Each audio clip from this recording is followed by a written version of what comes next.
All right, so now it's my turn to take a turn in the rotation, and what I'll be talking about is some recent general trends affecting South African sport on multiple levels. I thought I would take the easy option today and rather raise some questions as opposed to actually providing solutions, but I thought that would be appropriate given the theme of the symposium today in terms of trying to identify some important areas for future research and collaboration within our broader network. So what I'm going to be talking about today is three different sporting layers, which I believe all offer some very fruitful avenues for future exploration within an academic context. The first of these relates to the reappraisal of the role of sport in South African society. And obviously a couple of our speakers have already alluded to this broadly, but I think the moment where we find ourselves now as a nation is an appropriate time to reflect on this and to really challenge that. So I thought my presentation was going to be the only one that really brings a sort of a darker, brooding presence to sport, but Elam has actually set the stage with hers, which highlighted all the number of challenges that we are faced with. So I'm glad to be in sync with on that.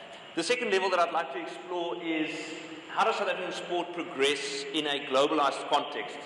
So we are obviously not situated here in isolation. There are a number of global factors impacting our sport industry, and I'll be talking about a specific case study there. And then thirdly, how to capitalize on the data revolution in sport. So my own personal research interest up to this point has largely been on the intersection between sport and politics, although I also have an interest in sports analytics, and so that's one I mentioned that I'll be reflecting on towards the end of the presentation. But if we talk about first framing sport more broadly, this has been a very, sport has played a very significant role in terms of South African society specifically. So under apartheid, obviously it served as a pressure point against the National Party regime, largely as a result of the symbolism and visibility that comes with sport. So it was a visible way to protest against the apartheid structure, and a lot of academic literature has since explored that dimension, as Prof. Grinling and Dr. Kleefas would also attest. However, post-94, the positioning of sport in South African society changed. So there we saw this idea, and again some of our speakers have talked about this idea of trying to forge a new national identity. Dr. Kleefas pointed out the complexity around something like the Springbok emblem, for example. But particularly during the Mandela presidency, there was this overriding idea of trying to forge a new, healed South African nation, and that sport can play a significant role in that.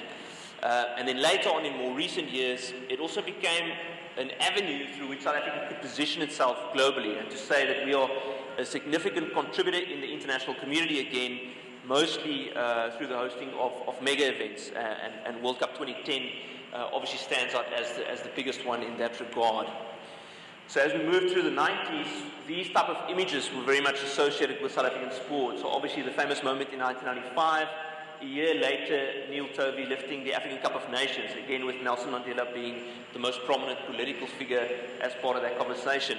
Just as a side note, I've always, or recently I reflected again on the fact that Tovey is in fact wearing a Tunisian jersey when he's lifting that trophy. Obviously with the handover, when the captain switched jerseys at the end of the match, someone didn't quite take him to the side and say, look, you've got to put your South African jersey on again. So I always find it quite intriguing to reflect on that photo specifically.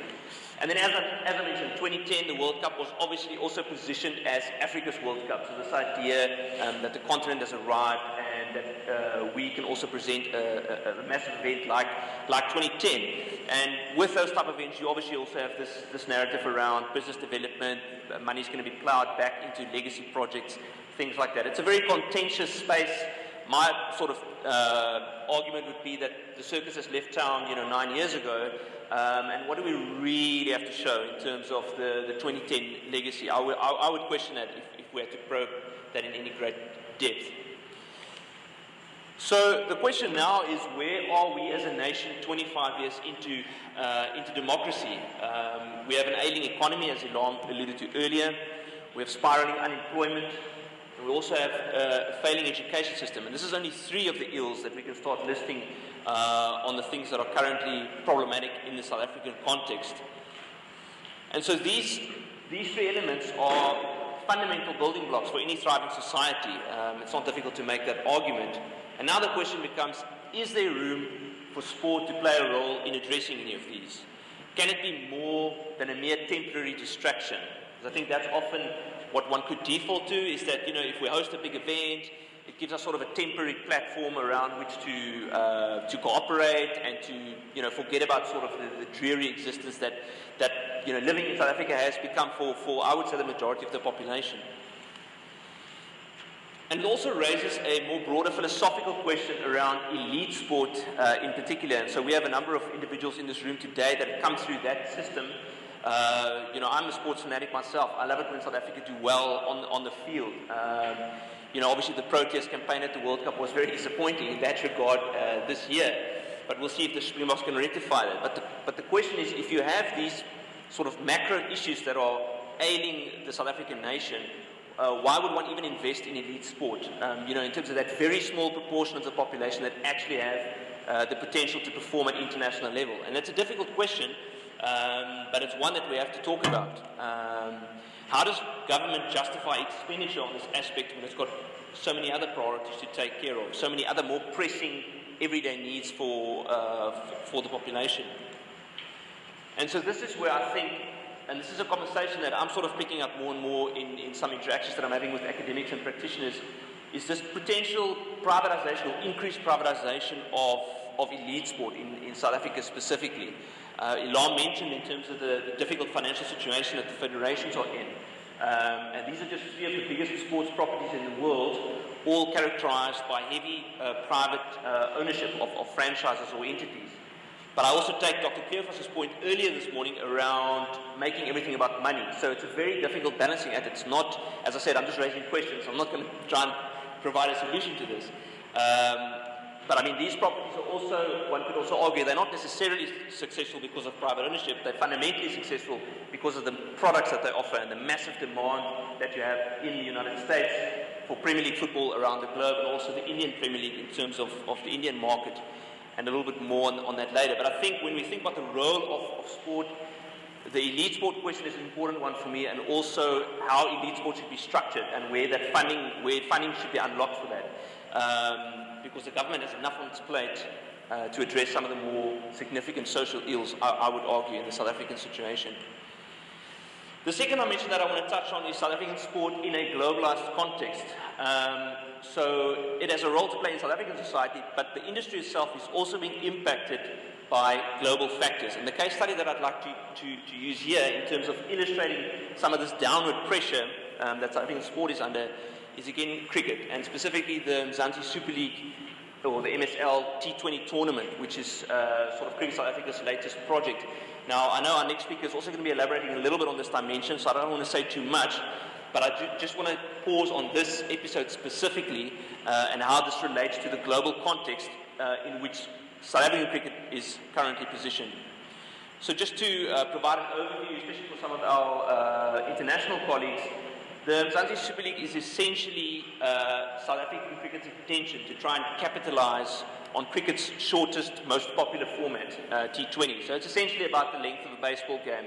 And it's really the last decade where T20 has positioned itself as the most popular version of the sport.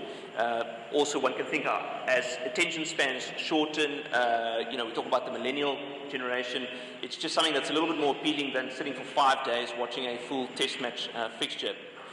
The Indian Premier League is the global yardstick in this regard, dates back to 2008. And I think that was really the moment when India asserted its economic and administrative dominance on the global game. So a market of 1.3 billion people, fiercely passionate about the game, and to come up with this tournament based on the private ownership model was really a stroke of genius.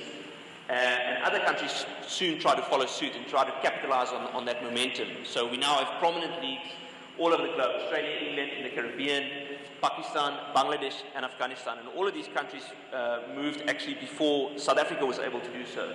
It took South Africa a decade to respond to that initial development. And the first edition of the Mzansi Super League then eventually took place at the back end of last year. But that was after an aborted attempt a year before that. So one of the novelties that the tournament brings in the South African space is this idea of a player draft. I think a lot more can be made around that dynamic in terms of building the brand and creating interest around the tournament.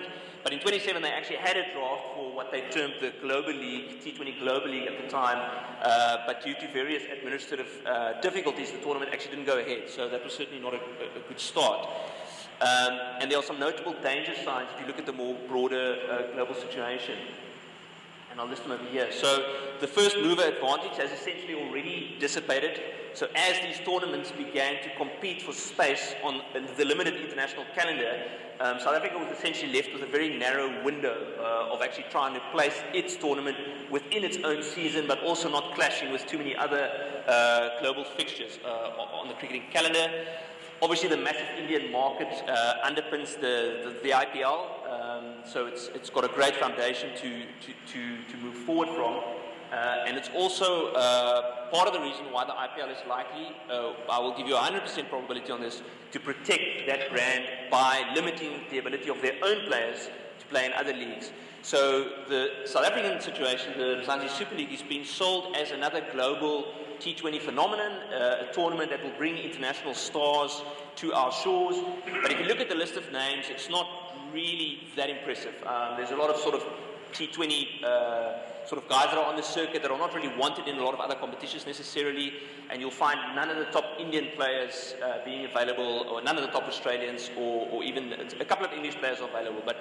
But India and Australia are certainly not going to try and promote the brand of a potential competitor in terms of that T20 space. So that's one of the challenges that Cricket South Africa face in terms of the potential limit that the tournament has as far as its potential is concerned.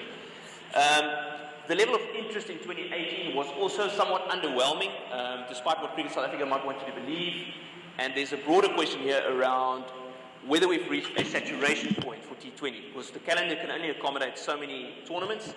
You've got so many different franchises, and so the question around that fan affinity, if the IPL is the biggest fish in the pond, how much room is there for these other tournaments to also build a level of interest? And with South Africa really climbing on this bandwagon very late, I think there's a significant question mark over whether this is going to be a successful venture going forward. The lack of a title sponsor and also a functional television deal at present is also a significant challenge. So the 2019 version of this event is a couple of months away, and there's no title sponsor. There's been in terms of what you read in public, that there was a breakdown with negotiations with SuperSport previously to try and create some kind of a joint venture for this tournament. And now you have a situation where it is being shown on free-to-air television on SABC, but at what cost? Because Cricket South Africa certainly isn't generating the type of revenue through that arrangement. The SABC itself, I think if you're going to be diplomatic, you could say that it's an entity that's experiencing some significant challenges at this point in its growth trajectory. So there's a huge question mark over the revenue potential offered by the league unless this situation changes. And this is where I again argue that is private ownership not the only conceivable configuration in which the MSL can succeed. Now it's an open question whether the league can succeed itself given all these other international factors and forces. But the way it's currently being structured, with Cricket South Africa essentially owning all the teams and just providing the money as an in-out to make the tournament happen, certainly has very limited potential. But we obviously understand the fact that they want to build this going forward.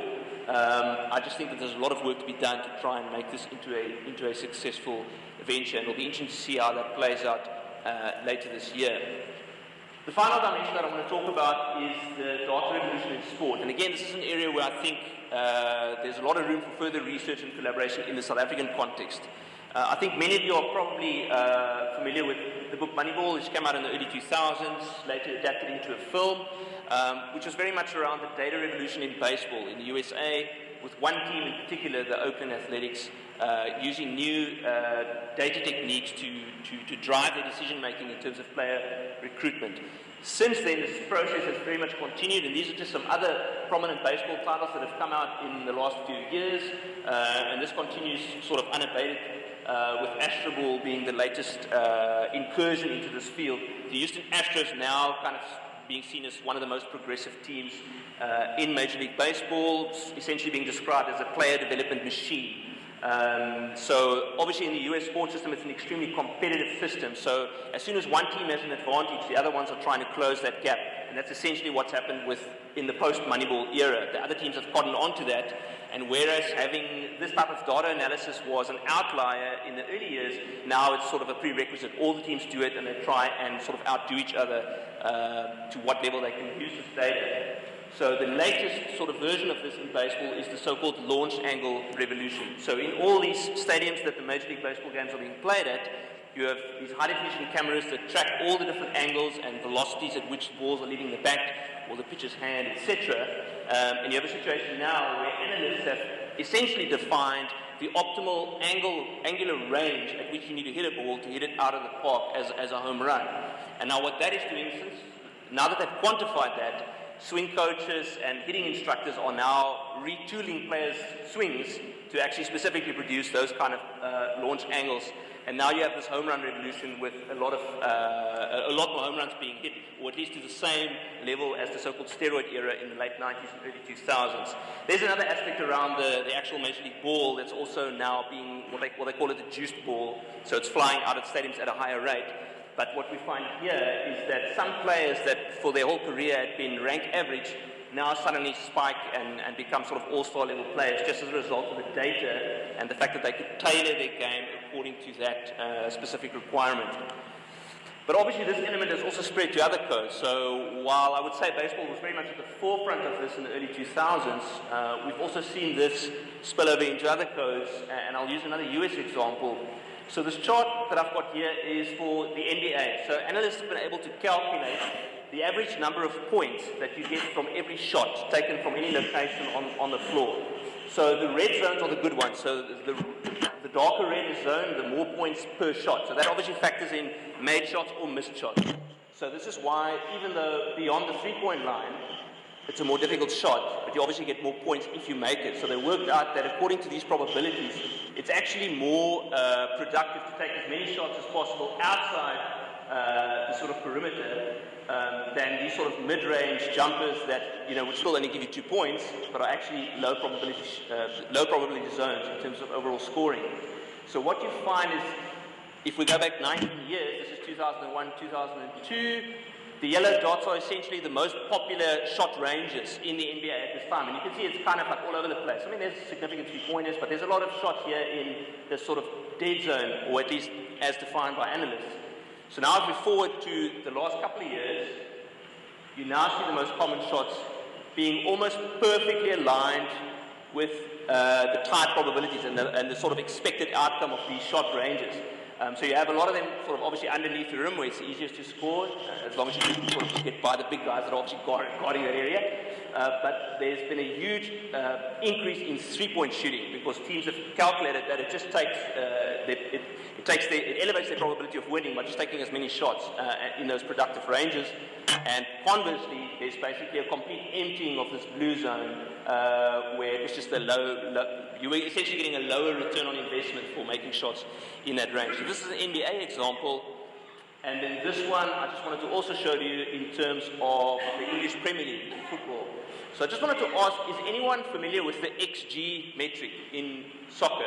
How many people have come across that metric? I don't see too many hands, which I sort of expected. So this table is for midfielders in the Premier League this season so far. So I think we're 4 rounds into the season, and it's sorted by XG. So XG stands for expected goals. So essentially through data analysis, they've been able to build databases that take into consideration where you are taking shots on goal and the sort of, again, the associated probability of making those shots. So obviously if you are right on the goal line in that 6-yard box and shooting from that range, you've got a very high probability of scoring a goal. Obviously if you're shooting from outside the box, you have a much lower probability.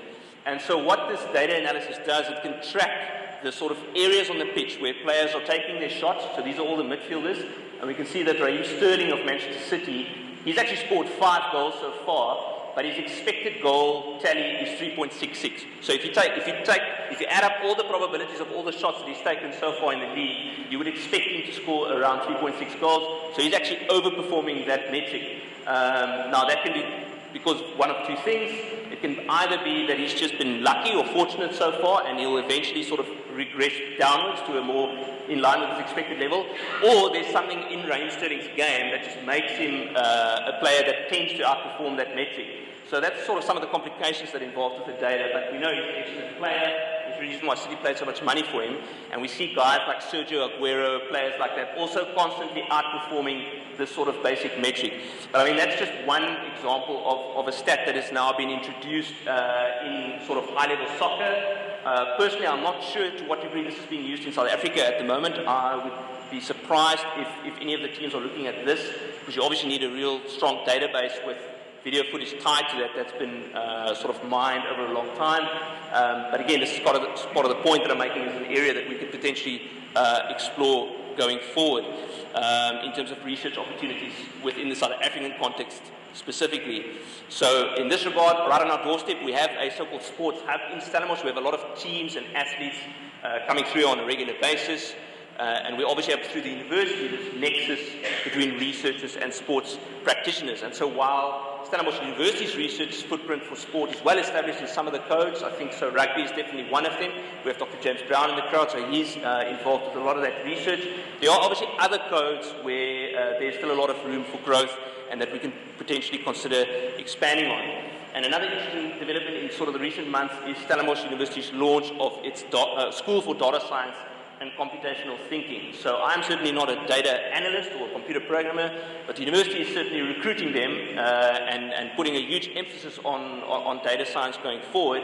And I think sport, in that sense, really lends itself to partnering with people from that domain and to take this conversation around the data revolution in sport forward. So to conclude, if we consider 25 years into democracy, South African sport continues to be confronted by many of the same questions that we are facing the country at large. But I do think, despite that, it does represent fertile ground for academic exploration on multiple levels, whether that be still sport being linked to its broader context, the role that it has played in South African society, or sport as an industry itself, some of the on-field developments with something like the expanding role of data in decision-making. So I'm going to leave you at that.